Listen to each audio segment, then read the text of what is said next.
ஒரு நாள் விலாகில் பிரேக்ஃபாஸ்ட்டுக்கு சத்து மாவு கஞ்சி தான் பண்ணியிருந்தேன்னு சொல்லி காமிச்சிருந்தேன். அதை பார்த்துட்டு ஒரு சிஸ்டர் எப்படி செய்யணும்னு சொல்லி ஷேர் பண்ண சொல்லியிருந்தாங்க. ஸோ இன்றைக்கி சத்து மாவு கஞ்சி எப்படி பண்ணுறதுன்னு சொல்லி பார்க்கலாம். நான் வந்து பார்த்திங்கன்னா மன்னா ஹெல்த் மிக்ஸ் இருக்கு இல்லையா, அதை தான் எடுத்துக்கிட்டேன்.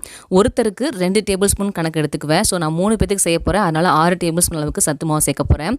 நான் 2 விதமாக பண்ணுவேன். ஒரு நாள் தண்ணி மட்டும் கலந்து செய்வேன், இன்னொரு நாள் வந்து கொஞ்சம் பாலும் கொஞ்சம் தண்ணியும் கலந்து செய்வேன். இன்றைக்கி கொஞ்சம் பால் தண்ணி கலந்து எப்படி செய்யுதுன்னு பார்க்கலாம். நான் 1 டம்ளர் அளவுக்கு காய்ச்சின பால் எடுத்துக்கிட்டேன். அதில் 6 டேபிள் ஸ்பூன் அளவுக்கு சத்து மாவு பவுடர் சேர்த்துக்கிட்டேன். பவுடர் சேர்த்துட்டு ஃபஸ்ட்டு கட்டி இல்லாமல் நீங்கள் மிக்ஸ் பண்ணி வச்சுக்கோங்க. இப்போ தண்ணி சேர்க்கலாம். தண்ணி நான் கணக்காலாம் சேர்க்க மாட்டேன், தோராயமாக சேர்ப்பேன். நீங்கள் கணக்காக சேர்க்கணும் அப்படின்னா இப்போ ஒருத்தருக்கு 1 டம்ளர் அளவுக்கு தண்ணி சேர்த்திங்கன்னா கரெக்டாக இருக்கும். ஸோ எத்தனை பேருக்கு செய்கிறீங்களோ அதை பொறுத்து நீங்கள் தண்ணி ஆட் பண்ணிக்கோங்க. நல்லா மிக்ஸ் பண்ணிவிட்டு இப்போ ஸ்டவ்வும் ஆன் பண்ணி கைவிடாமல் கிளறி கொடுத்துட்டே இருக்கணும். கொஞ்சம் கொஞ்சமாக திக்காகும். நல்லா திக்காகி மாவோட வாசம் வரும். அந்த சமயத்தில் மாவு வெந்துருச்சுன்னு அர்த்தம். இப்போ அடுப்பை சிம்மில் வச்சுட்டு தேவையான அளவுக்கு சர்க்கரை சேர்த்துக்கோங்க. அவ்வளோதாங்க, சத்து மாவு கஞ்சி ரெடி.